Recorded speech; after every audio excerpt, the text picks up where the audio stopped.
మరి మరి okay okay ఎలాంటి ఆధారాలతో వారు మాట్లాడుతున్నారో తెలుసుకునే ప్రయత్నం చేద్దాం. రాజేశ్వర్ రెడ్డి గారు ఉన్నారు వైసీపీ నుంచి. రాజేశ్వర్ రెడ్డి గారు నమస్కారం అండి. అమరావతి రియాలిటీ విషయంలో జరుగుతున్నటువంటి దోపిడీ ఏంటి, మీ వైసీపీ వాదిస్తుంది ఏంటండి? అంటే 2028 కల్లా ఒక కోర్ క్యాపిటల్ ఇక్కడ ఏర్పాటు అవుతుందని కూటమి చెప్తుంటే ఐకానిక్ భవనాలకి రెసిడెన్షియల్ భవనానికి తేడా తెలియదా, ఖర్చు అనేది ఎక్కువ ఉంటుందని వాళ్ళు చెప్తూ ఉన్నారు. మీరేమో దాన్ని దోపిడీ అంటున్నారు. ఇంకా నిర్మాణాలకు సంబంధించి మీరేం మాట్లాడతారు?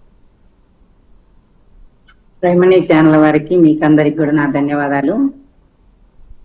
ఇప్పుడు అక్కడ వచ్చేసింది కూటమి ప్రభుత్వం వాళ్ళ ముగ్గురు ఒకటే. మనం ఏం మాట్లాడినా అది కరెక్ట్ కాదంటారు. ప్రజలకు తెలుసు ఏం మాట్లాడేది, ఎంత అమౌంట్ ఖర్చు అయ్యేది, ఎంత ఖర్చు అయింది, 2019 నుంచి 24 లోపల ఎంత ఖర్చు అయింది అందరికీ కూడా తెలుసు. వాళ్ళు ఏం చెప్పినా వినే స్టేజ్ లో వాళ్ళు లేరు. ప్రజలు చూస్తున్నారు. ఈ రోజు మీ దగ్గర డేటా ఉంటే చెప్పండి ఖచ్చితంగా, ఎందుకంటే ప్రజలు గమనిస్తున్నారు, చూస్తున్నారు. మీ దగ్గర ఆధారాలు ఏమైనా ఉంటే చెప్పండి. అదే సార్, ఆధారాలు మా దగ్గర ఉన్నా వాళ్ళు కరెక్ట్ అన్నారు. మేము ఏం చెప్పినా అవి కరెక్ట్ అన్నారు. కాదంటే ఈ మాదిరి వాళ్ళు కరెక్ట్ గా చేస్తా ఉంటే ప్రజలు కాదు మేము కానీ ప్రతిపక్షం ఏం మాట్లాడము.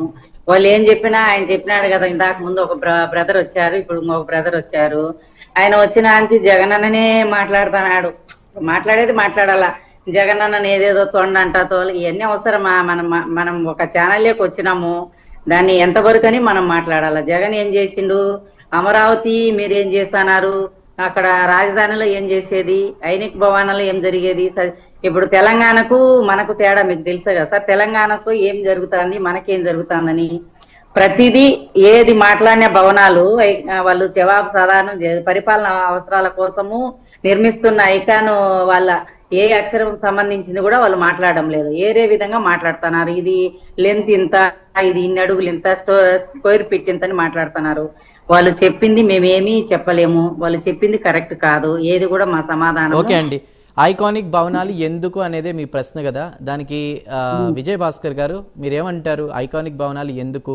ఇక్కడ హైదరాబాద్ లాంటి ప్లేసెస్ని చూసాం, ఇక్కడ 100 లక్షలు